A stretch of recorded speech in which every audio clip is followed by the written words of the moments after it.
इलाहा इल्लल्लाह मुहम्मदुर रसूलुल्लाह, ला इलाहा इल्लल्लाह मुहम्मदुर रसूलुल्लाह।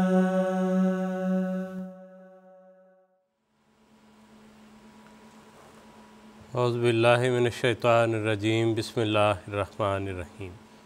नाज़रीन किराम, अस्सलामु अलैकुम वरहमतुल्लाहि वबरकातुहू। हदीस में है कि हुज़ूर सल्लल्लाहु अलैहि वसल्लम ने रमज़ान के महीने के मुतल्लिक़ फ़रमाया, हुवा शहरु सब्र वल मुआसात, ये सब्र का और हमदर्दी का महीना है। हज़रत मुस्लिम मौद रज़ी अल्लाह ताला अन्हो ने 13 जुलाई 1917 को खुतबा जुमा में इरशाद फरमाया, लोग पूछा करते हैं कि आज़माइश की गरज़ क्या होती है। वो समझ लें कि आज़माइशों की गरज़ ये होती है कि इन लोगों में हमदर्दी पैदा हो। अल्लाह के बंदे भूख से गुजारे जाते हैं, मौत और किल्लत माल से गुजारे जाते हैं, बीमारियों के दरवाज़ों से गुजारे जाते हैं। खुदा के बंदे इन तंग दरवाज़ों से इसलिए नहीं गुजारे जाते कि वो हलाक किए जाएं, बल्कि इसलिए कि मखलूक़ खुदा की हालत से उन्हें हमदर्दी पैदा हो। हज़रत खलीफतुल मसीह राबे रहमहुल्लाह ने एक मौके पर फरमाया कि रमज़ान में 2 तरह की कुर्बानियाँ हैं, एक बनी नौ इंसान के दुख महसूस करने की कुर्बानी और एक कुर्बे इलाही की तरफ पहले से ज़्यादा बढ़ने की कुर्बानी। गोया रमज़ान खालिक और खल्क के इत्तिसाल का हुक्म रखता है। कोई इंसान अपने रब को पा नहीं सकता जब तक कि उसके बंदों के लिए पहले से बढ़कर उसके दिल में हमदर्दी ना हो और उनके लिए वो कुर्बानियों पर आमादा ना हो। नाज़रीन किराम, बिलाशुबा इंसान जब एक मोमिन आदमी जब रोज़े रखता है और भूख और प्यास की तकलीफ़ को या आज़माइश को वो ख़ुद गुज़र के उसमें से तजर्बा करता है, तो यकीनन उसके दिल में ये ख़्याल पैदा होता होगा कि कई ऐसे लोग भी हैं कि जिनके पास सिरे से ये चीज़ें मुयस्सर ही नहीं, उन्होंने ख़ुद ये इख्तियार नहीं की, बल्कि मजबूरी ऐसी है कि उनको ये चीज़ें मुयस्सर नहीं, और वो किस तकलीफ़ से और किस दुख से गुज़रते होंगे। तो एक मोमिन आदमी के अंदर अज़ ख़ुद ये हमदर्दी और ये जज्बा अपने भाइयों के लिए, बनी नौ इंसान के लिए पैदा होना चाहिए, और ये इंतज़ार न किया जाए कि कोई उससे सवाल करे, कोई उससे पूछे। एक शायर ने इस चीज़ को यूँ बयान किया, इस इंसान के तकलीफ़ के एहसास को, कि तुम तो थकन शनास थे, तुम तो थकन शनास थे, चेहरे से भांपते, तुमको भी आबले ही दिखाने पड़े मुझे। कि जो इंसान गुज़र के भी इन हालात से, जो अल्लाह ताला का मकसद है उसको समझ ना सके और अल्लाह ताला के कुर्ब और बनी नौ इंसान से करीब होने के मामले तक पहुंच ना सके, तो फिर गोया हमने रमज़ान के हकीकी फ़ायदा जो है उसको नहीं उठा सके, उसको नहीं समझ सके। लेकिन अल्लाह ताला के फ़ज़ल से बहुत से हैं जिनको ये तवज्जो पैदा होती है। बहुत से अहमदी जो है वो अपने इर्द गिर्द माहौल में ख़्याल रखते हैं अपने अहमदी, अपने मुसलमान भाइयों का और अमूमी तौर पर बनी नौ इंसान का, और यही वो दर्स हैं जो रमज़ान हमें सिखाने के लिए आता है।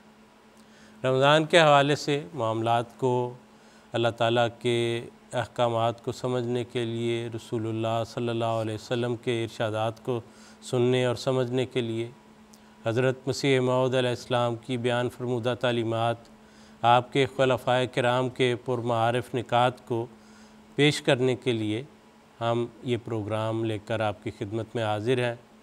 इस रमज़ान स्पेशल के हवाले से ये आज का आखिरी प्रोग्राम होगा ईद से पहले।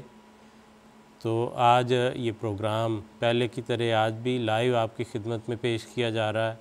इसमें बराह रास्त आप फ़ोन करके या टेक्स्ट मैसेज करके या ईमेल के ज़रिए या वॉइस नोट के ज़रिए हमारे प्रोग्राम में या ट्विटर पर फॉलो करते हुए हमारे इस प्रोग्राम का हिस्सा बन सकते हैं। आपके सवालात उलमाए किराम की खिदमत में पेश किए जाएंगे जो उनके जवाबात देने के लिए यहाँ तशरीफ़ रखते हैं। आज के इस प्रोग्राम में हमें मुसाहबत हासिल है मुकर्रम मोहतरम मौलाना ज़हीर अहमद ख़ान साहब और मुकर्रम मोहतरम मौलाना मंसूर अहमद ज़िया साहब की।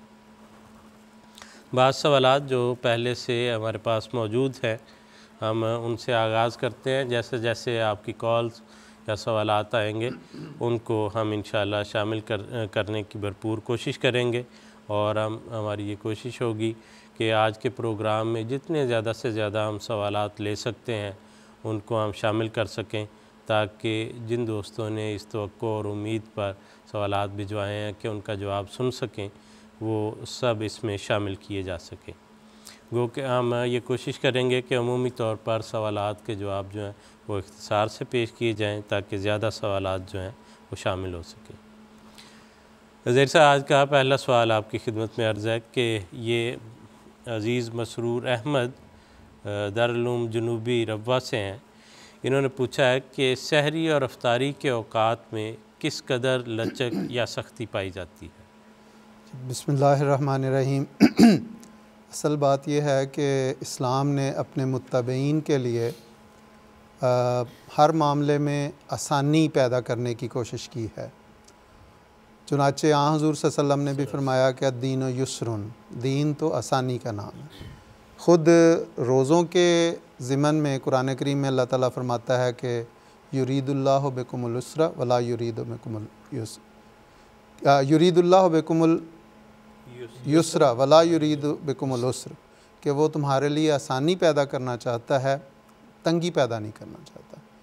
इसीलिए जो सहरी और अफ्तारी है इसमें दोनों में हुज़ूर सल्लल्लाहु अलैहि वसल्लम की जो हिदायत, आपकी सुन्नत और आपके ग़ुलाम सादिक़ हज़रत अक़दस मसीह मऊद अलैहिस्सलाम की जो रिवायात, जो सुन्नत हमें मिलती है उसमें ये है कि हुज़ूर सल्लल्लाहु अलैहि वसल्लम ने इस बात को पसंद किया कि सहरी खाते वक़्त आखिरी वक्त तक उससे सहूलत उठाई जाए। और सहरी खाने में ये नहीं कि पहले शुरू में सहरी खा के और फिर आराम की देर तक इंतज़ार किया जाए कि कब सहरी बंद होती है, बल्कि सहरी को आखिरी वक्त में हुज़ूर सल्लल्लाहु अलैहि वसल्लम ने खाने का इरशाद फरमाया। बल्कि अहादीस में आता है कि एक मौके पर हुज़ूर ने फरमाया कि हज़रत बिलाल जो हैं, बिलाल की अज़ान पे सहरी खाना बंद ना कर दिया करो। हज़रत बिलाल असल में कुछ पहले वक्त में अज़ान दे दिया करते थे। बल्कि फ़रमाया कि हज़रत अब्दुल्ला बिन उम्मे मक्तूम जो हैं उनकी अज़ान पे सहरी खाना बंद किया करो। इसकी तौजीहात बाज़ ने यह किया कि हज़रत बिलाल की अज़ान दरअसल लोगों को जगाने के लिए भी होती थी कि उठ के सहरी खा लो, और बाज़ ये भी कहते हैं कि हज़रत बिलाल पहले आके अज़ान दे देते थे और हज़रत अब्दुल्ला बिन मक्तूम जो इब्न मक्तूम जो हैं वो लोग आके बताते थे कि अब रोशनी होने वाली है या सहरी ख़त्म हो रही है, तो तब वो अज़ान देते थे। इसी तरह हुज़ूर सल्लल्लाहु अलैहि वसल्लम ने एक मौके पर फरमाया कि जब तुम खाना खा रहे हो तो तुम्हारे बर्तन में जो खाना है अगर अज़ान हो जाए तो उसे छोड़ ना दिया करो, बल्कि उसे मुकम्मल कर लिया करो। इसी तरह मुख्तलिफ़ अहादीस में हुज़ूर ने यह भी तवज्जो दिलाई कि दीन उस वक़्त तक या लोग उस वक़्त तक नेकी पर और भलाई पर कायम रहेंगे जब तक कि वो सहरी करने में ताख़ीर या सहरी में वो अफ्तारी में पहले ये अफ्तारी की बात हो रही थी, उसके बाद हुज़ूर सल्लल्लाहु अलैहि वसल्लम ने पहले सहरी की बात हो रही थी, अब अफ्तारी के मुतल्लिक अब दूसरी सहूलत दी कि सहरी को कहा कि जितनी देर तक उसे ताख़ीर में ले जाओ बेहतर है, और अफ्तारी के मुतल्लिक फ़रमाया कि उसमें जल्दी करो, और फरमाया कि लोग उस वक़्त तक नेकी और भलाई पर कायम रहेंगे जब तक कि वो अफ्तारी करने में जल्दी करें, जो ही सूरज ग़रूब हो अफ्तारी कर ली जाए। और फरमाया कि यहूदों ने सारा इसमें ताख़ीर किया करते तो तुम ना करना। और हुज़ूर सल्लल्लाहु अलैहि वसल्लम की अपनी भी पहले भी एक प्रोग्राम में आ चुका कि हुज़ूर ने सफ़र में थे तो रोज़ा रखा हुआ था, तो किसी साथी को कहा कि अफ्तारी का सामान तैयार किया जाए। उसने कहा हुज़ूर कुछ शाम और हो ले, तो हुज़ूर ने फिर फरमाया, तो उसने कहा कि हुज़ूर अभी तो रोशनी है, तो फिर हुज़ूर ने फरमाया कि नहीं तुम अफ्तारी का सामान तैयार करो। और फिर फरमाया कि जब इस तरफ अंधेरा हो जाए तो उस वक़्त सहरी अफ्तारी का वक्त हो जाता है, रोज़ा खुल जाता है। इसी सुन्नत के ताबे हज़रत अक़दस मोहम्मद मुस्तफ़ा सल्लल्लाहु अलैहि वसल्लम के ग़ुलाम सादिक़, आपके रूहानी फ़रज़ान जो इस ज़माने में तजदीद दीन के लिए अल्लाह ताला ने जिन्हें मबूस किया, बिल्कुल हज़ूर सल्लल्लाहु अलैहि वसल्लम की इस पैरवी पर चलते हुए आपने भी यही तरीक़ेकार इख्तियार फरमाया। और मुख्तलिफ़ सीरत की किताबों में इस बारे में हमें कई वाक़यात मिलते हैं। जो लोग कादियान में आकर रहे, उसमें हज़रत डॉक्टर मीर मोहम्मद इस्माइल साहब रज़ियल्लाहु तआला अन्हु का भी वाक़या है, हज़रत डॉक्टर खलीफ़ा रशीदुद्दीन साहब और उनकी अहलिया आई वो भी। तो मुख्तलिफ़ वाक़यात हैं जिसमें हज़रत मसीह मौऊद अलैहिस्सलाम के हाँ सहरी का एहतमाम था और हुज़ूर ने वो सहरी पेश करते रहे और लोगों को कहते रहे जो मेहमान थे कि अज़ान होने पर भी फरमाया कि अज़ान जल्दी दे देते, अज़ान देने वाले ने अज़ान जल्दी दे दी, अभी वक्त है, अभी जो सफ़ेदी और अंधेरे का जो फ़र्क है अभी वो वाज़े नहीं हुआ, इसलिए आप खाते रहें। और कादियान के मुतल्लिक़ हज़रत डॉक्टर मीर मोहम्मद इस्माइल साहब रज़ियल्लाहु तआला अन्हु की रिवायत है कि बाज़ वक़्त वहाँ पे पहले वक्त में अज़ान हो जाती थी, सहरी जो ही अभी सहरी का वक्त शुरू ही होता था तो अज़ान हो जाती थी, और बाज़ औक़ात बेएहतियाती में मुअज़्ज़िन जो है कुछ देर पहले भी अज़ान दे देता था। इसलिए हज़रत मसीह मौऊद अलैहिस्सलाम का यही हज़ूर सल्लल्लाहु अलैहि वसल्लम की इत्तिबा में, आपकी सुन्नत में यही तरीक़ था कि मेहमानों को कहते थे कि अभी अज़ान होते ही छोड़ने का नहीं कहते थे, बल्कि फ़रमाते थे कि अभी आप खाते रहें, अभी वक्त है, अभी सहरी बंद नहीं हुई। तो ये इसमें लचक बहरहाल मौजूद है कि अफ्तारी में ये फ़रमाया कि उसे जल्दी करो, और सहरी के मुतल्लिक़ ये फ़रमाया कि उसे जितना आखिरी वक्त तक ले जा सकते हो ले जाओ। और बाज़ औक़ात हज़रत मसीह अलैहिस्सलाम के मुतल्लिक़ आता है कि आप तहज्जुद के बाद अपनी सहरी खाया करते थे, वही आखिरी वक्त है। तो यही इसमें लचक है, इसमें ये नहीं कि इधर से अज़ान हुई और वहीं पे छोड़ दो। बड़ा वाज़े जिसका मैंने ज़िक्र किया कि आंसर फरमाया कि जो प्लेट में सालन है, खाना है, उसको ख़त्म कर लो। तो ये लचक मौजूद है। जी ठीक है ज़हीर साहब, बहुत शुक्रिया। आगे चलते हैं। ये सवाल डॉक्टर अब्बास साहब ने हमें भिजवाया था। मंसूर साहब वो पूछते हैं कि मैं एक डॉक्टर हूँ और बाज़ दफ़ा काम का बोझ ज़्यादा हो जाता है, रोज़े की हालत में काम पर असर पड़ सकता है, और बता डॉक्टर अपने फ़राइज़ की अदायगी में खलल आ सकता है, मेरी रहनुमाई फरमा दें। सिर्फ़ इस ख़्याल से कि हरज आ सकता है, तो सिर्फ़ इस ख़्याल से रोज़े को ना आप ख़त्म ना छोड़ सकते हैं और ना इसको मुलतवी कर सकते हैं कि मैं बाद में रख लूँगा। असल ये है कि आप अगर रोज़ा आपको तकलीफ़ दे, पहले आप रोज़ा रखें, फिर अगर आपको रोज़े की वजह से कोई ऐसी बीमारी हो जाती है या ऐसी शदीद तकलीफ़ होती है कि जो आपकी बर्दाश्त से बाहर है, आप नहीं कर सकते, या आपके काम के ऊपर ऐसा असर पड़ जाता है कि जो एक मसलन कोई सर्जन है, डॉक्टर या कोई जिन्होंने ऑपरेशन करना है, कोई ऐसा काम है जिसकी वजह से इंसानियत को ख़तरा है, तो उस सूरत में वो जो है ना वो बाद में रोज़ा रख सकते हैं, पूरा कर सकते हैं। लेकिन इसका फ़ैसला ना मैं कर सकता हूँ ना कोई और कर सकता है। इसका फ़ैसला हर एक इंसान ने अपनी हालात के मुताबिक ख़ुद और तकवा को मद्देनज़र रखते हुए ख़ुद करना है, क्योंकि कुरान करीम ने बड़ा वाज़े फ़रमाया कि बलिल इंसान अला नफ्सिही बसीरा, कि इंसान को अपने नफ्स पर पूरी बसीरत हासिल है, वो अपने बारे में खूब अच्छी तरह जानता है। वलाउ अलक़ा माज़ीरा, ख्वाह वो उज़र जितने मर्ज़ी पेश करता रहे, वो उससे कोई उसका नफ्स को पता होता है कि वो उसने नफ्स बहाना लगा रहा है या वाकई ये उज़र मौजूद है। तो हर एक ने ख़ुद फ़ैसला करना है। हज़रत मसीह मौसम की खिदमत में एक मरतबा सवाल पेश हुआ कि हुज़ूर बाज़ ज़िम्मेदार लोग हैं, शदीद गर्मी के रोज़े आ जाते हैं, उनसे तो काम नहीं होता, या बहुत मुश्किल में कटाई का वक़्त है या बिजाई का वक़्त है, तो उस सूरत में क्या किया करें। तो हुज़ूर ने यही जो इरशाद फरमाया, हुज़ूर ने फरमाया कि ये लोग अपनी ताकतों को, अपनी वुसअतों को मख्फी रखते हैं। हर एक की वुसअत क्या है वो ज़्यादा ख़ुद बेहतर जानता है। और फिर ये कि जवानी के वक़्त की वुसअत डिफरेंट होती है, फिर जैसे जैसे एज बढ़ती जाती है उस वक़्त की वुसअत या उस वक़्त की जो इस्तात है वो मुख्तलिफ़ होती है। हज़रत खलीफतुल मसीह सानी रज़ियल्लाहु तआला अन्हु फरमाया करते थे कि 1922 की बात है कि 1922 का रमज़ान आया। कहते हैं मैं नौजवान था, सारी रात मैंने दरस की तैयारी करनी, सुबह उठ के फ़जर की नमाज के बाद उसके बाद मैंने दरस देना शुरू करना, और दरमियान में थोड़ा सा वक्फ़ा रखना, और शदीद गर्मी के दिन थे। उसके बाद दोबारा फिर दरस देना, फिर ज़ोहर की नमाज़ तक दरस देना, ज़ोहर की नमाज के बाद नमाज असर तक दरस देना, असर की नमाज़ पढ़नी, फिर वक्फ़ा डाल के फिर मगरिब की नमाज़ तक दरस देना। तो कहते हैं कि मैं उस दौरान जब मुझ में ताकत थी और भरपूर, तो मैं यहाँ तक भी अपने आप को हिम्मत के साथ रोज़ा भी रखता था, दरस भी देता था, और मुझे कोई इतना महसूस नहीं हुआ करता था। और फरमाते थे कि जो तफसीर कबीर है ये दरअसल उन्हीं दिनों में लिखी गई है। तो इस हवाले से हर एक की ताकत मुख्तलिफ है, इस्तात मुख्तलिफ है। अगर वो डॉक्टर साहब ये समझते हैं कि उनके लिए मुश्किल है या उनके प्रोफेशन के लिहाज से ये मुश्किल है, तो ये वो फ़ैसला ख़ुद कर सकते हैं। मंसूर साहब, ये भी है कि वो डॉक्टर हैं, फिर उनको दूसरा वक्त कहाँ मिलेगा रुखसत का?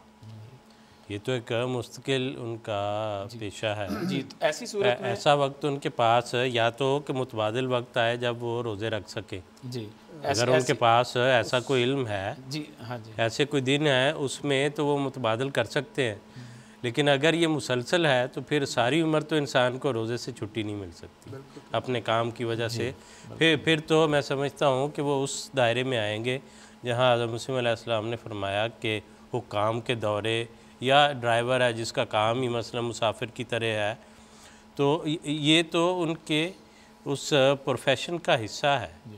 अगर आपके पास डॉक्टर साहब अगर आपके पास ऐसे दिन हो मुतबादिल जिनमें आप रोज़े रख सकते हो तो फिर तो आप, क्योंकि अल्लाह ताला ने इस मामले में कैद नहीं लगाई कि तुम अगर मजबूरी है तो ज़रूर उन जैसे दिनों में ही रखो, किसी और दिन में सहूलत से रख सकते हैं। तो खुला रखा है हुक्म ये कि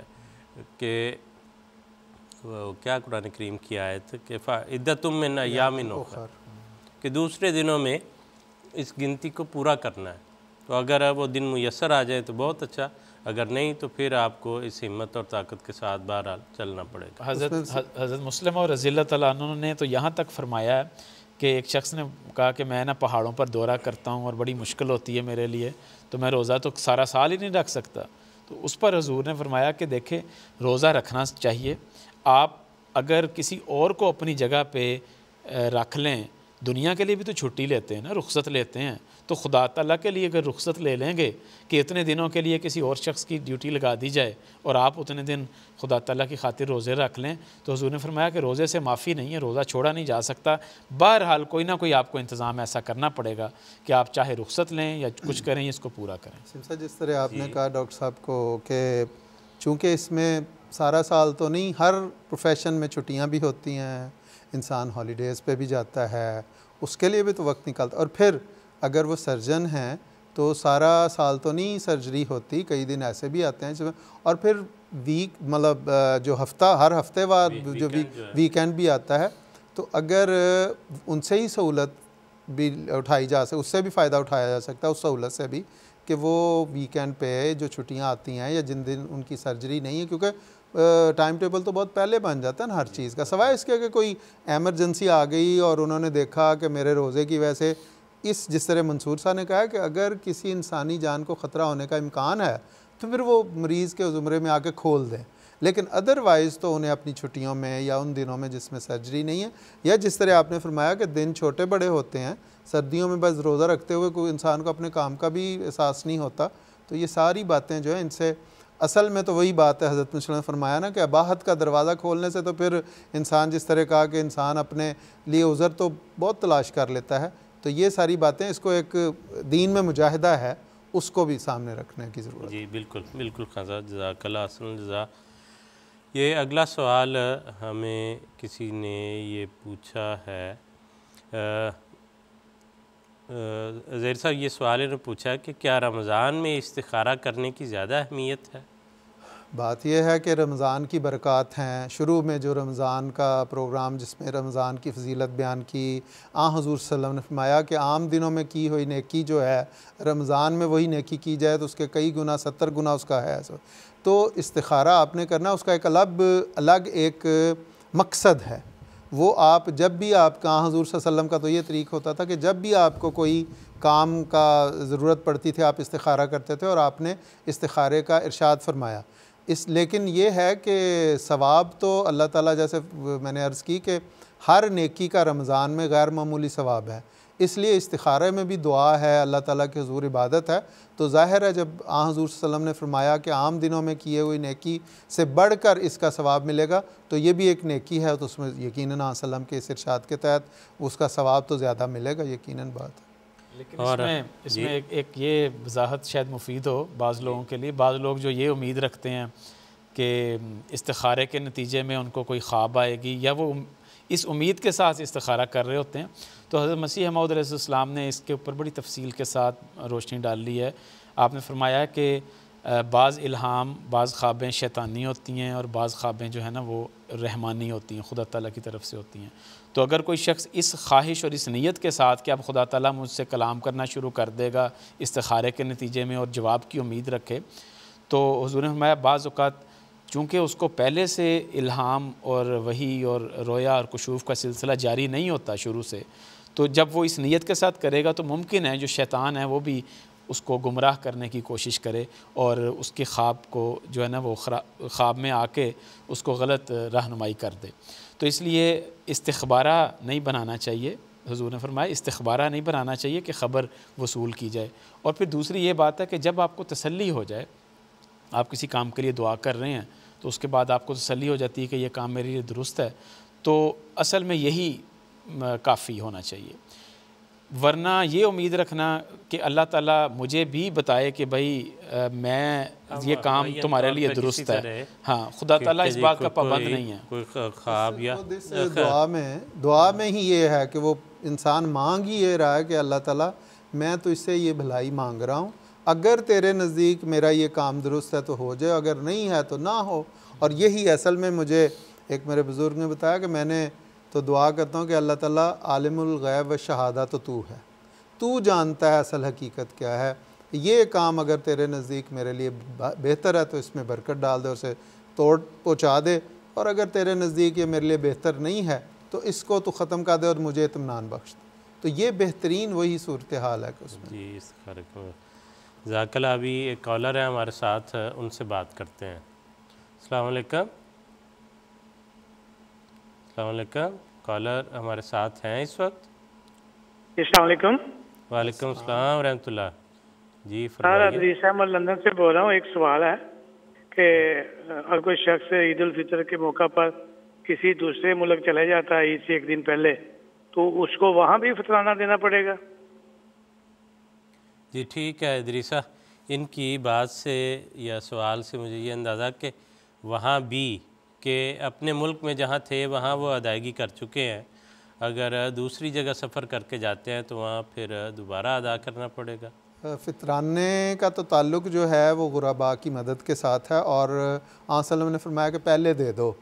तो अगर वो एक जगह दे दिया उन्होंने फितराना, तो दूसरी जगह ईद के लिए जाते हैं तो फितराना तो उनका अदा हो गया, वो कोई उस पर उन पर नहीं है कि दोबारा देंगे।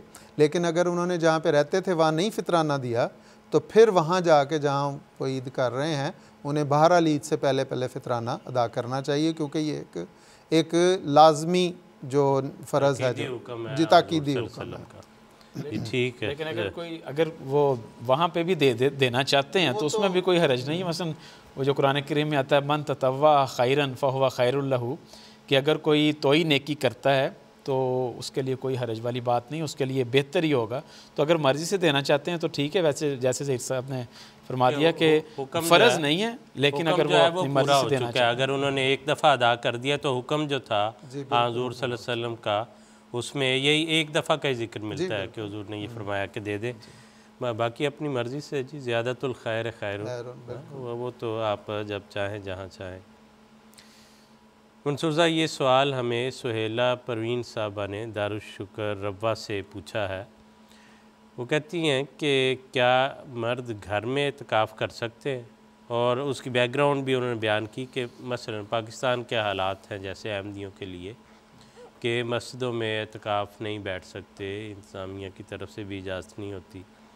तो अगर पहली बात वो घर में इत्काफ़ कर सकते हैं, अगर घर में इत्काफ़ कर सकते हैं तो क्या वो नमाज बाजमात के लिए मस्जिद जा सकते हैं या जुम्मे के लिए जा सकते हैं?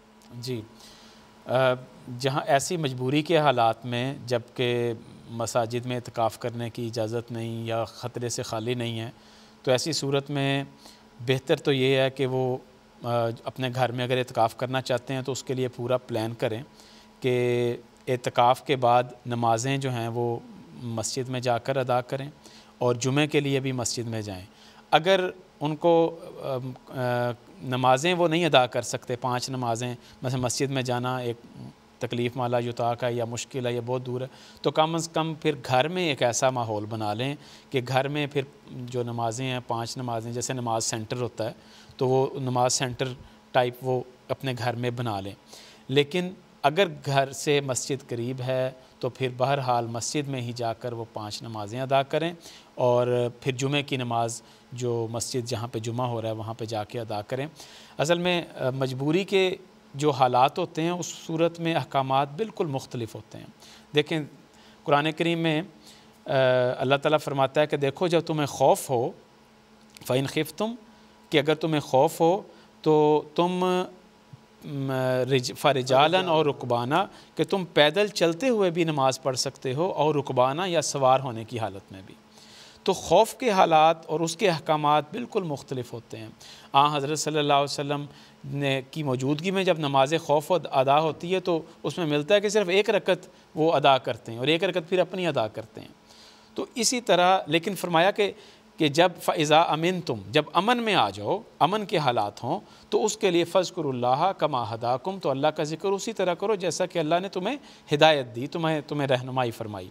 तो मजबूरी के वक़्त के हालात मुख्तलिफ़ हैं और ऐसे वक़्त के हालात जो आम अमूमी हिदायत हैं, जब हालात नॉर्मल हो जाएं उस वक़्त के अहकामात मुख्तलिफ़ हैं।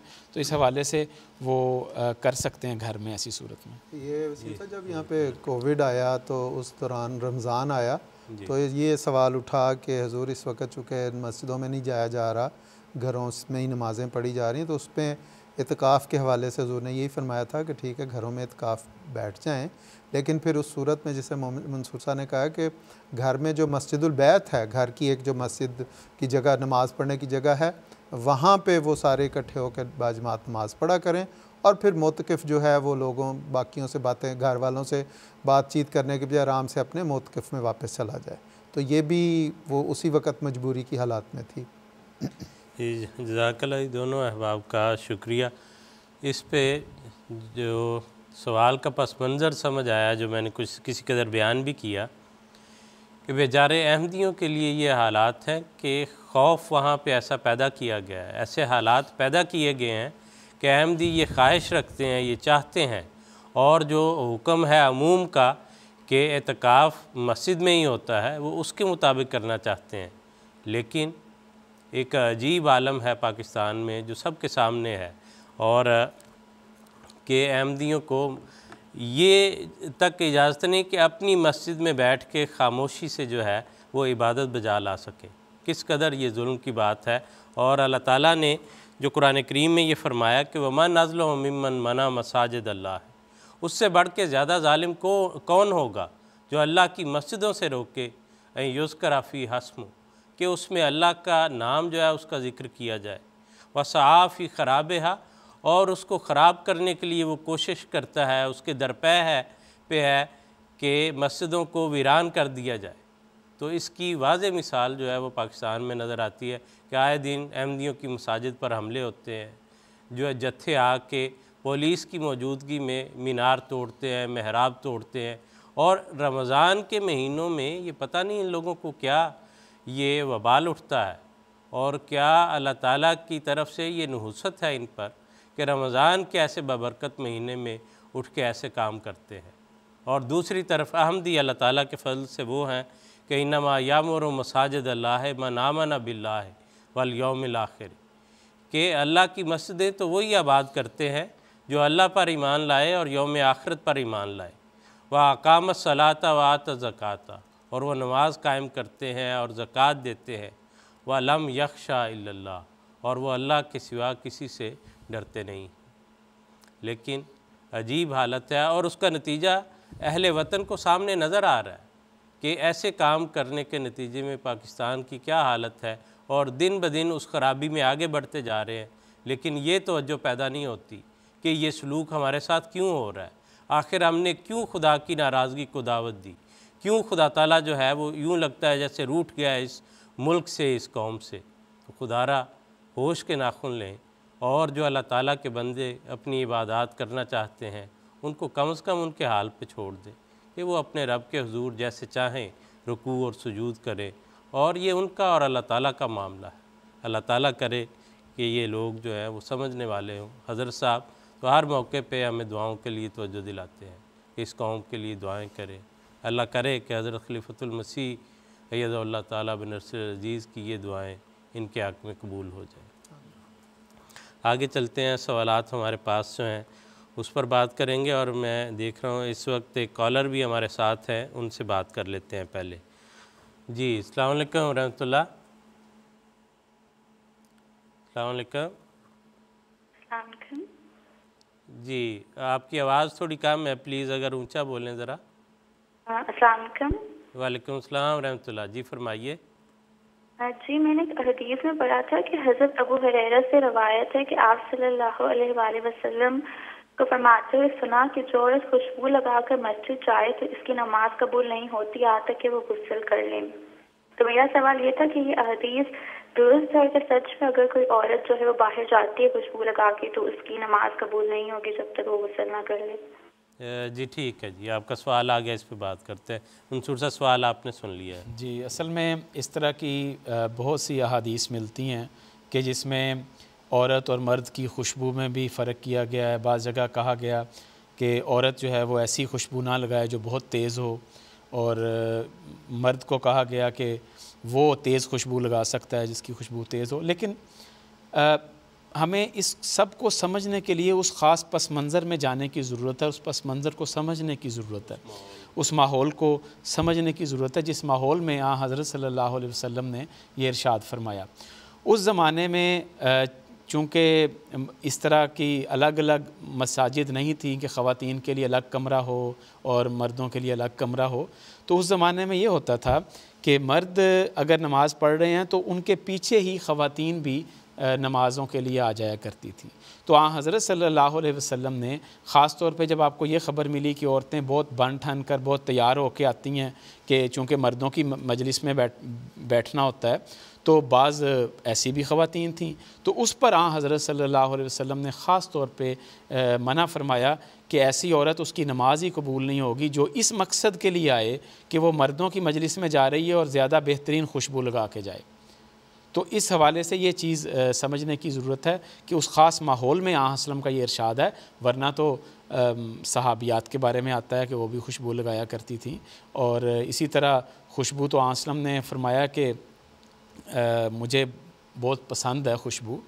तो इस हवाले से ममानियत नहीं है, लेकिन ऐसी मजलिस में जहाँ पे मर्द और औरतें इकट्ठी हो रही हों वहाँ पे अगर कोई इस तरह खुशबू लगा के जाएगा और इस नीयत के साथ जाएगा तो उसकी ममानियत बहरहाल हदीस में मिलती है। जी ठीक है, जज़ाकुमुल्लाह। आगे चलते हैं, हमारे पास ये सवाल है ज़ेर साहब, ये किसी दोस्त ने पूछा है कि कुरान जो नमाज में सूरह फातिहा के बाद जो तिलावत की जाती है उसमें सूरतों की तरतीब का ख़्याल रखना ज़रूरी है एक ही रकत में, और जो पहली रकत है और दूसरी रकत है उसमें किस तरह से पढ़ सकते हैं?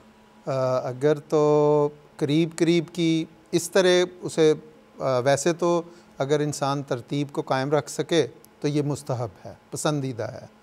लेकिन अगर तरतीब उसे याद नहीं तो पहली रकत में उसने बाद वाली सूरत पढ़ ली और दूसरी रकत में उसने पहले वाली सूरत पढ़ ली, तो इसमें कोई हरज की बात नहीं है। अहादीस में आता है, एक सहाबी के मुतल्लिक आता है कि सफ़र में वो गए तो वो हर जब भी कोई रकत पढ़ते तो कोई सूरत फातिहा और उसके बाद कुरान करीम का कोई हिस्सा पढ़ने के बाद सूरत इखलास की ज़रूर तिलावत करते, और हर दफ़ा उनका ये। तो जब वापस आए तो किसी ने हुज़ूर सल्लल्लाहु अलैहि वसल्लम की खिदमत में ये अर्ज़ की कि हुज़ूर ये इस तरह नमाज़ पढ़ाते रहे। तो हुज़ूर ने वो जिसने बताया उससे कहा कि उससे पूछो कि वो ऐसा क्यों करता है। तो उस सहाबी ने बताया कि हुज़ूर मुझे चूँकि अल्लाह ताला की इसमें जो मज़मून बयान हुआ है सूरत इखलास में, ये बहुत पसंद है। तो हुज़ूर सल्लल्लाहु अलैहि वसल्लम ने उस पर पसंदीदगी का इज़हार फरमाया। हुज़ूर ने फरमाया कि अल्लाह ताला भी तुझे मोहब्बत करता है। तो इसमें ज़ाहिर है वो सूरत नास और सूरत फलक के बाद भी सूरत इखलास की तिलावत करते होंगे, तो लेकिन इसमें कुरान करीम की आयत को आगे पीछे इस तरह नहीं करना चाहिए कि वो उसका मजमून बिगड़ जाए। कोई आयत पहले पढ़ ली हाँ, और कोई बाद में, ये नहीं करना चाहिए। लेकिन अगर सूरत आगे पीछे हो जाए, एक रकत में भी आगे पीछे हो जाए, तो कोई हरज की बात नहीं है कि एक मौके की कोई सूरत पढ़ ली जाए या एक मौके का कुरान करीम का कोई हिस्सा पढ़ लिया जाए और दूसरे हिस्से को बाद में पढ़ लिया जाए, तो कोई उसमें हरज की बात नहीं। सिर्फ ये ख्याल रखना चाहिए कि आयात को इस तरह अदल बदल नहीं करना चाहिए कि उससे मजमून बिगड़ जाए। जी ठीक है, जज़ाकल्लाह। अगला सवाल ये हमें फितराने के मुतालिक है। एक ऑडियो मैसेज में भी हमें ये सवाल मौसूल हुआ है, वो भी सुन लेते हैं और साथ एक दो और सवाल आते हैं वो भी शामिल करके फिर उस पर बात करेंगे। जी प्लीज़। अस्सलामु अलैकुम वरहमतुल्लाहि वबरकातुहू। मैं आरिफुज़्ज़मान बांग्लादेश से बोल रहा हूँ। मेरा सवाल है, फ़िदिया और कफ़ारा में बुनियादी फ़र्क क्या है, वज़ाहत फरमाइए, जज़ाकुमुल्लाह। जी मंसूर साहब, फ़िदिया और कफ़ारे में फ़र्क क्या है? जो फ़िदिया है वो अगर कोई शख्स कोई नेकी का काम ना कर सके या उस मौके पर वो नेकी बजा ना ला सके, तो उसके बदले में जो रकम दी जाती है या कुछ जैसा कि मुख्तलिफ़ इरशादात मिलते हैं, जैसे रोज़े की सूरत में फ़िदिया है, तो उसको वो फ़िदिया कहलाता है। कफ़ारा ये चीज़ है कि कफ़ारे में इंसान से कोई गलती हो जाए, कोई गुनाह सरज़द हो जाए, तो उस गुनाह को का असर दूर करने के लिए जो रकम दी जाती है या जो अमल किया जाता है वो कफ़ारा कहलाता है। मसलन अगर अल्लाह ताला फरमाता है कि देखो झूठी कस्में ना खाओ या कसम तोड़ो ना, तो अगर किसी ने पुख्ता कसम खा ली और उसके बाद उसको तोड़नी पड़ गई वो कसम, तो उसके लिए एक कफ़ारा बयान किया गया कि चूँकि उसमें एक गुनाह की कैफियत है कि आपने कसम खाई, अल्लाह के नाम की कसम खाई और फिर आपने तोड़ दी, तो उसके लिए एक कफ़ारा रखा गया। या फिर ज़िहार का कफ़ारा रखा गया है। बाज़ लोग ऐसे थे कि जो अपनी बीवी को माँ कह दिया करते थे, इसे कहते हैं ज़िहार, अरब में एक ये रवाज था, तो उसके लिए कफ़ारा रखा कि मुख्तलिफ़ कफ़ारे हैं और आखिर में ये है कि 2 महीने के रोज़े जो है ना वो रखने हैं। तो कफ़ारा गुनाह को का असर ज़ाइल करने के लिए है, और फ़िदिया अगर कोई इंसान नेकी ना कर सके तो उसके बदले में कुछ जो रकम है या कुछ दे देना, मिस्कीन को खाना खिलाना, ये फ़िदिया कहलाता है। ये जी खुशबू वाला जो सवाल आया था उस पर हालिया कुछ दिन पहले हज़रत साहब ने एक जवाब अता फ़रमाया है, तो वो बड़ा ज़बरदस्त यही पूछा गया था और सेम यही हदीसें थी। हजूर ने फरमाया कि जहाँ तक औरतों के खुशबू लगाने की बात है, तो हुज़ूर सल्लल्लाहु अलैहि वसल्लम का एक इरशाद ये भी है कि जुमे के दिन खुशबू लगाओ, चाहे अपनी बीवी की खुशबू में से कुछ लेकर लगाओ। यहाँ सवाल पैदा होता है कि अगर औरत को खुशबू लगाने की इजाज़त नहीं थी तो औरतें घरों में अपने लिए खुशबू क्यों रखती थीं। इसी तरह एक हदीस में आता है कि हुज़ूर सल्लल्लाहु अलैहि वसल्लम ने एक शख्स को उसकी बेटी की शादी पर दरख्त की एक शाख के साथ अपने बाजुओं से पसीना इकट्ठा करके एक शीशी में डाल कर दिया और उसे हिदायत फरमाई कि जब उसकी बेटी खुशबू लगाना चाहे तो इस शाख को शीशी में डालकर इस खुशबू को इस्तेमाल कर लिया करे। हुज़ूर फरमाते हैं कि जिन अहादीस में औरतों के खुशबू लगाने की ममानियत बयान हुई है, ऐसी अहादीस को इमाम बुखारी ने अपनी सही में दर्ज नहीं किया। फिर ये बात भी हमें मद्देनज़र रखनी चाहिए कि तमाम अहादीस हरफ ब हरफ सही नहीं हैं और बाज़ अहादीस में बयान अहकाम मौका और महल के एतबार से थे। इसलिए ये भी तो मुमकिन है कि किसी ख़ास किस्म की खुशबू से किसी को एलर्जी हो और इस खुशबू के इस्तेमाल से किसी औरत को मना किया गया हो। ये हज़रत जज़ाकल्लाह खान साहब, बहुत बरमौका आपने हज़रत साहब का इरशाद जो है वो हम सब के फ़ायदे के लिए पेश किया। जज़ाकुमुल्लाह। ये सवाल हमें राय वारिस अली साहब लिवरपूल से हैं। उन्होंने पूछा है, वो कहते हैं कि फ़िदिया और फितराने की रसीद जमाती तौर पे कटवानी ज़रूरी है या इंसान अपने करीबी रिश्तेदार दोस्त अहबाब को भी दे सकता है? फितराने की तो ज़रूरी है क्योंकि ये निज़ाम के तहत है हुज़ूर सल्लल्लाहु अलैहि वसल्लम के ज़माने में भी, और ख़ास तौर पे इस ज़माने में भी जमात का बाकायदा एक निज़ाम है जिसमें वो कटता है। बाकी जहाँ तक फ़िदिये की बात है उसके लिए दोनों रास्ते खुले हैं। अगर आप जमाती तौर पे देना चाहें तो जमात में भी उसकी सहूलत मौजूद है, और अगर आप अपने तौर पे किसी को देना चाहें, किसी रिश्तेदार को, किसी गैर रिश्तेदार को, किसी मुसलमान को, किसी गैर मुसलमान को, लेकिन वो ज़रूरतमंद हो तो आप उसे दे सकते हैं, उसमें कोई हरज की बात नहीं। जी ठीक है, ज़ाकल्लाह खान। ये फितराने के मुतालिक ही सवाल है। मुनीर हुसैन साहब हैं सेरा लियोन से, उन्होंने पूछा है कि फितराने के बारे में बता दें कि एग्जैक्ट कब अदा करना चाहिए। वो कहते हैं हमारे इधर सेरा लियोन में बाज़ गैर जमात का अकीदा है कि सिर्फ़ एक दिन कबल अदा करना चाहिए। उसमें असल में बात यह है कि जिस तरह अभी पहले भी बात हुई कि माहौल को मद्देनज़र रख के फ़ैसले होते हैं। हज़ूर सल्लल्लाहु अलैहि वसल्लम ने ये इरशाद फरमाया कि तुम में से कोई भी जो भी फितराना देना चाहता है, सदक़ातुल फ़ित्र, वो ईद की नमाज़ से निकलने से पहले पहले दे। लेकिन उसका ये मतलब नहीं है कि ज़रूर है कि आप तैयार त्यूर हो गए और ईद की नमाज़ के लिए निकलने लगे हैं फिर आप रसीद कटवाएँ। उसमें असल में मकसद ये था कि जो गरीब लोगों उस ज़माने में तो जो था वो साथ के साथ जो ज़रूरतमंद होते थे उनको अदा हो जाता था, तो इसलिए उसमें ये और था भी वो ये नहीं पैसे नहीं होते थे, बल्कि खाने पीने का जो उस ज़माने में सत्तू, खजूरें, इस किस्म का जो उनका फूड होता था वही वो देते थे। तो वो उन घरों में जो ज़रूरतमंद होते थे ईद से पहले पहले पहुंच जाता था ताकि वो ईद की खुशियों में शामिल हो जाए। अब चूँकि ज़माना बदल गया है, इसमें हम रकम की सूरत में देते हैं, और ऐसे ममालिक जिसमें, और चूँकि इंतज़ामिया के तहत दिया जाता है, तो इंतज़ामिया ने जब वो इकट्ठा हो जाता है तो उन लोगों तक पहुँचाना होता है। इसलिए ये रूह पेश नज़र रखनी चाहिए कि फ़ितराने की रूह ये है कि गुरबा को भी ईद की खुशियों में शामिल किया जाए। इसलिए इतना वक्त पहले देना चाहिए ताकि उन गुरबा तक वो मदद जो है वो पहुंच जाए। अगर उनके मसलन यहाँ पे यूके में गरीब नहीं हैं तो हम लोगों को तो पहले दे देना चाहिए ताकि जो गरीब ममालिक हैं उन तक वो रकम पहुँच सके। ज़ाकल्लाह खासा। एक कॉलर है हमारे साथ, उनसे बात करते हैं। अस्सलाम वालेकुम। अस्सलाम वालेकुम रहमतुल्लाह। वालेकुम सलाम रहमतुल्लाह। जी फरमाइए।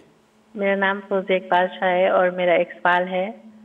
मेरा सवाल है कि क्या कदीम मज़ाहिब में भी रोज़े का कोई तसव्वुर था, और अगर था तो इस्लाम के रोज़े और कदीम मज़ाहिब के रोज़ों में क्या फ़र्क था?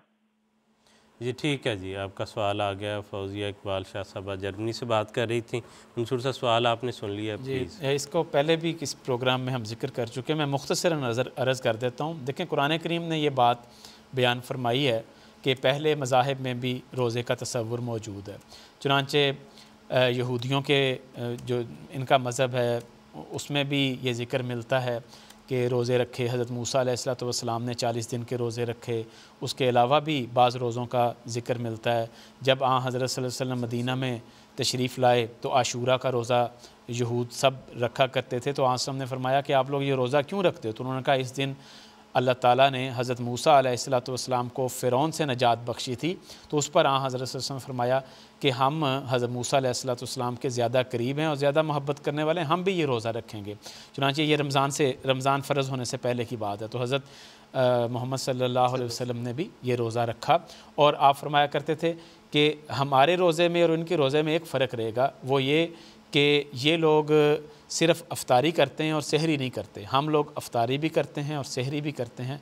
तो इसी तरह इनमें भी ज़िक्र मिलता है। फिर ईसाइयों में लेंट के रोज़ों का ज़िक्र मिलता है। हज़रत ईसा अलैहिस्सलाम ने 40 दिन जब जंगल में रहे थे उस दिन उस वक्त रोज़े रखे। हिंदुओं में बरत के रोज़े मतलब बरत कहलाते हैं रोज़े। इसी तरह मुख्तलिफ़ मज़ाहिब में, हर मज़हब में, बुद्धिज़्म में भी रोज़ों का ज़िक्र मिलता है। तो ये एक बड़ी लंबी डिटेल है, इसके ऊपर फिर किसी वक्त बात हो सकती है। जी, वैसे आपने देखना हो तो आपको हमारे जो गालिबन 2 साल पहले प्रोग्राम थे उसमें हमने सब मज़ाहिब के लेके अलग अलग तफसील जो है वो उस पर बयान की थी। यूट्यूब पर आपको वो क्लिप्स जो हैं या वो प्रोग्राम भी आपको मिल जाएंगे, तफसील आप वहाँ से भी देख सकते हैं। ये सवाल अगला जो है ये हमारे पास है खासा, ये जर्मनी से फरजाना साहब हैं। उन्होंने पूछा कि इस्तिहाज़ा की बीमारी से क्या मुराद है? नीज़ इस्तिहाज़ा की मरीज़ के लिए नमाज, कुरान करीम की तिलावत और रोज़ा रखने के बारे क्या अहकामात हैं? ये जो इस्तिहाज़ा है ये अहादीस में भी इसका ज़िक्र मिलता है, कि एक ख़ातून हज़ूर सल्लल्लाहु अलैहि वसल्लम की खिदमत में हाज़िर, उसने अर्ज़ की कि हज़ूर इस तरह इस्तिहाज़ा, ये भी बयान सॉरी कर दूँ कि जो रूटीन के पीरियड्स हैं उनसे हट के औरतों को जो ब्लीडिंग होती रहती है वो ऐसी एक बीमारी है दरअसल, जी बीमारी की एक कैफियत है। तो इसीलिए जब उस औरत ने पूछा कि हज़ूर मुझे तो रुकते ही नहीं हैं पीरियड्स में तो मुसलसल, तो हज़ूर ने फरमाया कि नहीं, ये तो एक रग है, जो एक वेन है जो फट गई है और मुसलसल तुम्हें खून आता रहता है। क्योंकि पीरियड्स का खून तो जो उसका साइकिल है वो इस तरह है कि जो औरत के जिस्म में ओवरीज़ हैं उसमें एग तैयार होते हैं और वो अपने वक्त पे आके उन्हें ओवरीज से यूट्रस में वो एग गिरते हैं और एक वक्त तक वो इंतज़ार करते हैं कि मेल जो स्पर्म है उनके साथ मिले और वो फिर प्रोसीजर शुरू हो, प्रोसेस शुरू हो बच्चे का डेवलपमेंट का। और लेकिन बाज़ सूरतों में वो जो एग वो एक सर्टन टाइम तक वो इंतज़ार करने के बाद फिर वो डिज़ोल्व हो जाते हैं। तो जब वो डिज़ोल्व होते हैं तो वो खून की सूरत में वो बाहर आ जाते हैं, जो अल्लाह ताला ने एक सिस्टम बनाया। तो ये है वो जो रूटीन के पीरियड्स हैं। लेकिन अगर किसी खातून को उन रूटीन के पीरियड से हट के ब्लीडिंग आनी शुरू हो जाए तो वो मुस्तहाज़ा कहलाती है। और जिस तरह मैंने अर्ज़ की कि हदीस में भी इसका ज़िक्र है और आक़ा सल्लल्लाहु अलैहि वसल्लम ने फरमाया कि जब तुम्हारे रूटीन के पीरियड्स ख़त्म हो जाएं तो फिर तुम नहा के उसके बाद रोज़े भी रखो और नमाज़ें भी पढ़ो और हर नमाज के लिए अब मुमकिन हो तो वज़ू कर लिया करो, बाकी नहाने की ज़रूरत नहीं है। तो और जब फिर तुम्हारे वही रूटीन की पीरियड फिर आएँ तो उस वक़्त फिर तुम नमाज़ें और रोज़े छोड़ दो। तो ये है जो उसके लिए हिदायत है। और इसकी गालिबन जैसे जैसा मैंने बताया, इसकी गालिबन जो मुद्दत है वो मैक्सिमम 10 दिन है कि 10 दिन तक अगर किसी को नहीं मतलब ये बीमारी जारी रखती है, आखिरी करना है तो 10 दिन का, ज़्यादा से ज़्यादा 20 दिन जो है वो जो अपने उसकी रूटीन के दिन हैं उसके मुताबिक बाकी जो है वो नॉर्मल शुमार हो। जी मंसूर साहब अनीसा कुरैशी साहबा ईमेल इन्होंने की थी, वो कहती हैं कि क्या रोज़े के दौरान हम किसी गैर मुस्लिम या मुस्लिम को जिसने रोज़ा नहीं रखा हुआ, गर्मी के दिन है, वो पानी या खाना वगैरह दे सकते हैं या ऐसा करना सख्त मना है? जी असल में बाज़ औक़ात हमारे जो पाकिस्तान और इंडिया के जो हमारे ममालिक हैं इनमें ख़ास तौर पे ये तसव्वुर पाया जाता है कि अगर किसी ने रमज़ान के दौरान कुछ खा लिया पी लिया तो गोया कि ये उन्होंने रमज़ान की बेहुरमती कर दी है। हरगिज़ ऐसा नहीं है, बल्कि अहादीस में ये ज़िक्र मिलता है कि अगर रोज़ेदार के सामने कुछ खाया जाए तो फ़रिश्ते उस पर दुरूद भेजते हैं कि उसके सवाब में इजाफ़ा हो रहा होता है। चुनांचे हदीस के अल्फाज हैं साइमो इज़ा उकिला इंदहुल मफ़ातीर सल्लत अलैहिल मलाइकतो, कि फ़रिश्ते दुरूद भेजते रहते हैं, सलाम भेजते रहते हैं ऐसे शख्स के ऊपर कि जिसके सामने खाना, जो रोज़ेदार हो और उसके सामने खाना खाया जाए। और जहाँ तक इस बात का ताल्लुक़ है कि अगर कोई शख्स आपके सामने, अगर किसी को प्यास लगी है, किसी को खाने की ज़रूरत है, वो मिस्कीन खा रोज़ेदार है या गैर रोज़ेदार है, वो मुसलमान है गैर मुस्लिम है, जो भी है, अगर आपके दरवाज़े पे आ गया या अगर वो आप समझते हैं कि उसको वो ज़रूरतमंद है तो उसको लाजमन दें। यही तो वो सबक है जो आपने इब्तिदा में भी बयान किया कि रोज़ा हमें सिखाता ये है कि दूसरों का एहसास और उनकी तकलीफ़ को दूर करना। तो बाज़ औक़ात उनको अगर ज़रूरतमंद है तो आपको चाहिए कि फ़ौरन जाके उनकी मदद करें, इससे रोज़े पर कोई असर नहीं पड़ता, ना एहतराम रमज़ान के ख़िलाफ़ है ये चीज़। ज़ेरसा अगला सवाल है सलमान अब्बासी साहब ने लंदन से पूछा है। वो कहते हैं कि आइब्रोफिन जेल जो है वो इंसान रोज़े के दौरान स्किन पर लगा सकता है? हाँ, कोई हरज नहीं, को अंदर नहीं जाती तो कोई हरज नहीं, मालिश कर सकता है, कोई तेल जी स्प्रे कर सकता है, जी वो कर सकते हैं। ठीक है जी। ये सवाल अगला सवाल जो है वो मंसूर साहब आयशा सदीक़ा साहबा ने दारुल जनूबी, वो भी मिलता जुलता इससे, वो कहते हैं क्या रोज़े के दौरान ऐसी दवाई इस्तेमाल की जा सकती है जो सूंघने के ज़रिए असर करती हो, खाने की ज़रूरत ना हो? जो सूंघने के ज़रिए असर करती हो, सूंघने में तो कोई हरज नहीं है इस हवाले से, क्योंकि देखें आप खुशबू भी सूंघ लेते हैं और भी कई चीज़ें सूंघ लेते हैं, उससे रोज़ा नहीं टूटता। तो ऐसी दवाई जो आपके जिस्म के अंदर नहीं जा रही, सिर्फ़ एक सूंघने से उसको अगर कोई असर, अगर एक बेहतर असर पैदा हो जाता है, आपकी तबीयत है शाश बशाश हो जाती है, तो उसमें कोई हरज नहीं है। क्यों सही सब वो स्मेल क्यूरेटिव जो बनी थी उन्होंने राजा साहब ने, जो चीज़ ठीक है इजाज़त है वो इस्तेमाल हो सकती है। लेकिन अच्छा इसमें जी। साथ ये है कि अगर कोई इतना बीमार हो अब गया है इतना तो वो मरीज़ के ज़ुमरे अगर में वो चला गया तो फिर बिल्कुल उसको ऐसी रोज़ा हालत में है तो बिल्कुल फिर तो दूसरा बिल्कुल। हुक्म उस पर लागू होगा। मिर्ज़ा ये सवाल किसी ने भेजा है कि वो कहते हैं कि एक आदमी जो रोज़ा रख के खा के तो सो गया है और उठ के तो वक्त गुजारने के लिए टीवी पर फिल्में ड्रामे देख लिए, ताश खेल लिए और शाम को इफ्तारी कर ली, तो क्या हुक्म है ऐसे बड़ा रोज़े के बारे में? खूबसूरत हुज़ूर सल्लल्लाहु अलैहि वसल्लम का इसके बारे में कि रमज़ान जो है वो सिर्फ़ ये नहीं है कि अल्लाह फरमाया कि अल्लाह ताला को कोई ज़रूरत नहीं है कि इंसान अपना खाना और पीना छोड़ दे अगर उसने बाकी चीज़ें नहीं छोड़नी, तो ये भी लगवियात हैं। अगर हम इसे हराम नहीं कहते तो लगवियात तो बहरहाल हैं। और मोमिन के मुतल्लिक़ फ़रमाया कि वहुम अनिल लग़्व मोरज़ून, कि मोमिन की एक शान ये है कि वो इराज़ करता है लगवियात से। और रोज़ा तो रोकता ही इंसान को बुराइयों से है, चाहे वो उसकी हो ममानियत हो, कोई हराम चीज़ हो, और यहाँ तक कि लगवियात से भी इंसान को रोकने की कोशिश करता है। तो ये लगवियात ये कि ना कुरान पढ़ा, ना नमाज़ें पढ़ी और सिर्फ फ़िल्में और ये देखते रहे तो और टाइम गुजार लिया, तो उसका तो फिर कोई फ़ायदा नहीं। और आसलम की जो हदीस है बड़ा प्यारी है, रुब्बा साइमिन लैसा लहू मिन सियामिही इल्लल जू। कई रोज़ेदार ऐसे हैं कि जिनका सवाए भूख और प्यास बर्दाश्त करने के उनका कोई रोज़ा नहीं है। तो जैसा कि बताया कि अगर लगवियात नहीं छोड़नी तो फिर रोज़े का फ़ायदा नहीं। फिर रोज़ा तो इन्हीं चीज़ों से जो है इज्तिनाब के लिए समझ लिया आया था। बल्कि रोज़े से हट के एक हवाला मेरे सामने मुताला करते हुए आया, बाज़ लोग ऐसे हैं कि जायज़ तौर पे मजबूरी है, बीमार हैं, मुसाफिर हैं, रोज़ा नहीं रख सकते, तो क्या उनके लिए रमज़ान आना या ना आना गोया बराबर होगा? वो कुछ भी नहीं कर सकते, कुछ भी नहीं करना चाहिए। मुस्लिम रज़ी अल्लाह ताला अन्हु का ये एक हवाला है, हुज़ूर ने फरमाया कि गर्जी के औरत व मर्द सब इन दिनों में ज़्यादा इबादत करें, बल्कि जो बीमार या मुसाफिर होने या किसी और शरई उज़र के मातहत रोज़ा ना रख सकते हों, वो भी तहज्जुद पढ़ने की कोशिश करें और दुआओं और इबादतों में हिस्सा लें। यानी ये माहौल जो है और इसकी बरकतें जो हैं, इससे हर एक को ही फ़ायदा उठाना चाहिए। ख़ज़ा हम बिल्कुल अपने प्रोग्राम के इख्तिताम पर हैं और जो ये प्रोग्राम हमारा गोया के उससे पहले, ईद से पहले आखिरी प्रोग्राम है, तो बाज़ लोग जो हैं वो ईद के मुतल्लिक़ा मसाइल भी पूछना चाहते हैं। एक सवाल उससे पहले मैं ले लूँ, ये अज़ीज़ साहब ने लंदन से पूछा है। वो कहते हैं कि एतकाफ़ के दौरान MTA के प्रोग्राम खुतबे के अलावा अपने मोबाइल पर देख और सुन सकते हैं? कोई हर्ज नहीं, देख सकते हैं, अच्छी है, नेकी के काम है, उसमें कौन सी कोई म्यूज़िक है या मूवीज़ हैं, या ये तो नेकी की MTA तो दुनिया में शायद वाहिद वो चैनल है जिसके मुतल्लिक़ ये है कि ना उस पर कोई इश्तिहार आता है, ना म्यूज़िक अल्लाह ताला के फ़ज़ल से आता है, और बिल्कुल साफ़ सुथरे इस्लामी प्रोग्राम उसमें पेश किए जाते हैं।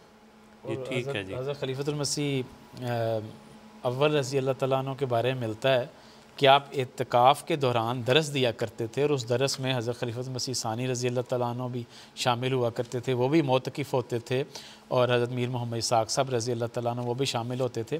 तो गोया कि ऐसी हर वो चीज़ जो खुदा ताला की तरफ तवज्जो दिलाने वाली हो, जो इंसान का इल्म बढ़ाने वाली हो, दीनी इल्म बढ़ाने वाली हो, तकवा बढ़ाने वाला हो, तो जैसा कि ज़ैद साहब ने कहा कि वो तो बल्कि असल मकसद है रमज़ान का पूरा करने वाली है वो तो। बल्कि हज़रत मुस्लिम और रज़ियल्लाहु का तो कि सारा दिन दरस चलता था रमज़ान में, रोज़ा रखने के बाद सारा दिन दरस दिया करते थे और लोग सुना करते थे। जी जी बिल्कुल। बाकी जो है बाज़ मामलात उनका इंतज़ाम से ताल्लुक़ है कि अगर किसी इज्तिमाई इंतज़ाम के तहत वो बैठे हैं, वहाँ के लिए अगर कोई हिदायत मौके के हिसाब से उन्होंने जारी की है या मुतकफ़ीन के लिए कोई ऐसा प्रोग्राम या लाहे अमल तजवीज़ की है, तो उसका निज़ाम से ताल्लुक़ है।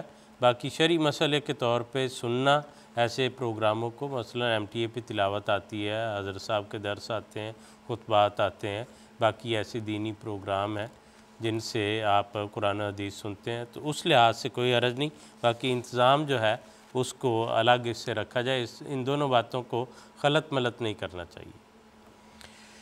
ज़हीर साहब ये फ़रमाएँ कि नमाज या ईद जो है वो मनानी ज़रूरी है। बाज़ लोग आजकल ये भी फ़ैशन है, वो कहते हैं मैं तो जी बस सारा दिन घर पे रहा हूँ, सोया रहा हूँ, शाम को उठ के बस कहीं गया था। ज़रूरी है ईद मनाई जाए। बिल्कुल, हुज़ूर सल्लल्लाहु अलैहि वसल्लम की सुन्नत है। अल्लाह ताला कुरान करीम में फरमाता है कि बाकायदा वले तुकब्बिरुल्लाह अला मा हदाकुम, रोज़ों के बाद कहा कि तुम अल्लाह ताला की बढ़ाई बयान करो, इसीलिए उसमें तकबीरात रखी गई हैं ईद पर ख़ास तौर पे। और उसमें तकबीरात कही भी जाती हैं सुबह के लेके ईद की नमाज तक। वो तकबीरात वही जो हम ईद उल अज़िया पे 5 दिन करते हैं, यानी 9 ज़िलहज से लेके 13 ज़िलहज तक करते हैं, वो इस ईद उल फ़ितर में जो तकबीरात हैं वो सुबह फ़जर की नमाज के बाद से शुरू होती हैं और ईद की नमाज तक जाने तक बाज़ अहादीस में आता है कि हुज़ूर सल्लम जब ईद की नमाज़ के लिए पहुंच जाते तो वो तकबीरात छोड़, तो हुज़ूर सल्लम ने ईद पढ़ाई। उन एक ख़ुशी का दिन है जिसको इंसान को मनाना चाहिए और ये सुन्नत है और इसको इस सुन्नत पर चलना ज़रूरी है। और बल्कि वो एक हदीस में भी ज़िक्र मिलता है ना, जैसे आपने कहा कि इसको मनाना चाहिए, एक हदीस में ज़िक्र मिलता है कि चंद बच्चियाँ, वो जंग बुआस का ज़िक्र था, जंग बुआस का गाना गाने लग पड़ी और आसलम के सामने हज़रत अबू बकर रज़ी अल्लाह तआला अन्हु तशरीफ़ लाए। देख के कि उन्होंने कहा कि रसूलुल्लाह सल्लल्लाहु अलैहि वसल्लम के सामने तुम गाने बजा रही हो। तो आसलम ने फरमाया कि ये ईद का दिन है, आज इनको कुछ ना कहो। तो गोया कोई ऐसे बेहुदा गाने नहीं थे, जंग का एक जिक्र था, अपने तो बुजुर्गों का उसमें जिक्र था, उनकी बहादुरी का जिक्र था। बल्कि आगे जाके आता है कि जज़ाकल्लाह के आसलम ने कि उन्होंने कहा कि हम में ऐसा रसूल है जो गैब भी जानता। तो उन्होंने नहीं नहीं ऐसी बातें ना, वही जो तुम पहले पढ़ रही थी और गा रही थी वही गाती रहो। इस ये जो जहाँ पे कोई ख़राबी पैदा हुई फ़ौरन उसको रोक दिया। और इसी तरह हबशियों का जो खेल है वो भी दिखाया था। जी जी, मैंने कहा हमारे पास सवाल चंद मिनट है कि ईद की तकबीरात ईद उल फ़ितर पर और ईद उल अज़िया पर क्या फ़र्क है? अच्छा, दोनों में तकबीरात कहने का जिक्र मिलता है।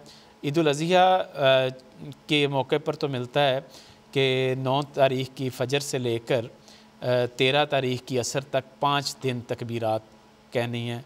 अल्लाहु अकबर, ला इलाहा इल्लल्लाह, वल्लाहु अकबर, अल्लाहु अकबर, वलिल्लाहिल हम्द। लेकिन इस मौके पर जो ईद उल फ़ितर है उसमें सिर्फ ये ज़िक्र मिलता है कि हज़रत सल्लल्लाहु अलैहि वसल्लम जब ईदगाह के लिए जाया करते थे तो अपने घर से ईदगाह तक जाने तक उस वक्त तक आप तकबीरात पढ़ा करते थे, और जब नमाज शुरू हो जाती थी या खुतबा शुरू कर देते थे तो उसके बाद फिर आप तकबीरात तो नहीं कहा करते हैं। तो ये एक वक्त इसमें ये भी वजाहत हो जाए कि ईद की नमाज के बाद बाज़ लोग तकबीरात इसमें कहना शुरू कर देते हैं, वो नहीं है। मतलब ईद उल फ़ितर में वो नहीं है, ये फ़र्क है दोनों चीज़ों में। ईदगाह जाने तक जो है बिल्कुल उस वक्त वहाँ बैठे या तकबीरात पढ़ें, लेकिन जो ही इमाम आ गया नमाज शुरू हो गई तो तकबीरात ख़त्म। जैसा किसी की अगर ईद की नमाज में रकत लेट हो गया, वो पीछे रह गया, उसके मुतालिक क्या होगा? तो वो एक रकत वो उसी तरह अदा करेगा जिस तरह उसने इमाम के साथ अदा करनी थी। हाथ भी उठाएगा और साथ तकबीरें कहेगा और उसी खामोशी के साथ वो पढ़ लेगा। जिस तरह उसने इमाम के साथ अदा करनी थी उसी तरह वो मुकम्मल कर लेगा। मंसूर साहब, अगर कोई औरत इद्दत में है तो वो नमाज ईद के लिए जाएगी? नहीं, इद्दत में अगर कोई ख़ातून है तो वो नमाज ईद के लिए नहीं जा सकती। अलबत्ता आसलम का ये इरशाद है कि हाइज़ा ख़वातीन वो दुआ में ज़रूर शामिल हो जाएं और ख़ुतबे में, लेकिन नमाज वो ना पढ़ें। यहाँ पे इद्दत वफ़ात मुराद है जी, इद्दत वफ़ात में नहीं। हाँ। इद्दत तलाक़ में तो जा सकती हैं, इद्दत वफ़ात में जज़ाकल्लाह इद्दत वफ़ात में जो है ना वो नहीं जा सकती। नाज़रीन किराम, ईद जैसे कि मैंने पहले भी अर्ज़ किया कि ईद से पहले ये हमारा आखिरी प्रोग्राम है और आइंदा जो है वो प्रोग्राम हमारे हुआ करेंगे, इस तरह लाइव तो नहीं होंगे। बहरहाल आप इसी नंबर पर हमें सवालात इसी तरह ट्विटर या ईमेल पर या जो व्हाट्सएप का नंबर है उस पर अपने सवालात और वॉइस मैसेजेस भेज सकते हैं। हम आम दिनों में इंशाल्लाह जो है वो शामिल करते रहेंगे। ईद के मुतालिक हुज़ूर अनवर अय्यदुल्लाह ताला बिन रसूल अज़ीज़ ने 2 मई 2022 को खुतबा जो ईद का इरशाद फरमाया, उसमें हुज़ूर ने फरमाया कि हमारी ईद दरअसल वही ईद हो सकती है जो मोहम्मद रसूलुल्लाह सल्लल्लाहु अलैहि वसल्लम की ईद हो। याद रखना चाहिए कि ईद वाला दिन तो ज़्यादा इबादत का दिन है। आम दिनों में तो 5 नमाज़ें फ़र्ज़ हैं और ईद वाले दिन 6 नमाज़ें फ़र्ज़ हैं। हत्ता कि औरतों को भी जिन्हें बाज़ दिनों में नमाज मुआफ़ होती है, उन्हें भी ईद वाले दिन ईदगाह जाने का हुक्म है। हुज़ूर ने फरमाया कि ईद वाले दिन सिर्फ़ एक त्यौहार मनाने की तरह जमा होने का दिन नहीं है, बल्कि इसमें अल्लाह ताला ने जो हमारे सुपुर्द काम किए हैं उनका आम दिनों से बढ़कर हक़ अदा करना ज़रूरी है। अपनी इबादत के भी हक़ अदा करना ज़रूरी है और बंदों के हक़ अदा करने की जो हर मोमिन की ज़िम्मेदारी है उसे अदा करना भी ज़रूरी है। हुज़ूर अनवर ने अल्लाह ताला बिन नसर अज़ीज़ ने एक मौके पर यह भी फरमाया था कि असल नेकी ये है कि दूसरों के हुकूक़ का ख्याल रखें, दूसरों के गमों, दुखों और तकलीफ़ों को भी महसूस करें। जब हम इस तरह कर रहे होंगे तो ना सिर्फ़ ये एक दिन की ईद मना रहे होंगे बल्कि हमारा हर दिन रोज़े ईद होगा। अल्लाह ताला करे कि हम हुज़ूर के इन इरशादात के मुताबिक ईदें मनाने वाले हों। नाज़रीन किराम, इजाज़त चाहते हैं आप सब जो इस प्रोग्राम का हिस्सा रहे, उलमाए किराम का भी शुक्रगुज़ार हूँ। इसी तरह हमारे नाज़रीन जो सवालात भिजवाते रहे, आप प्रोग्राम देखते रहे, बहुत से दोस्तों ने अपनी नेक तमन्नाओं का, दुआओं का प्रोग्राम के मुतालिक इज़हार किया। हम आप सब के शुक्रगुज़ार हैं। इंशाअल्लाह आइंदा प्रोग्रामों में फिर मुलाकात होगी। इजाज़त दीजिए। अस्सलामु अलैकुम वरहमतुल्लाहि वबरकातुहू। ला इलाहा इल्लल्लाह मुहम्मदुर रसूलुल्लाह, ला इलाहा इल्लल्लाह मुहम्मदुर रसूलुल्लाह।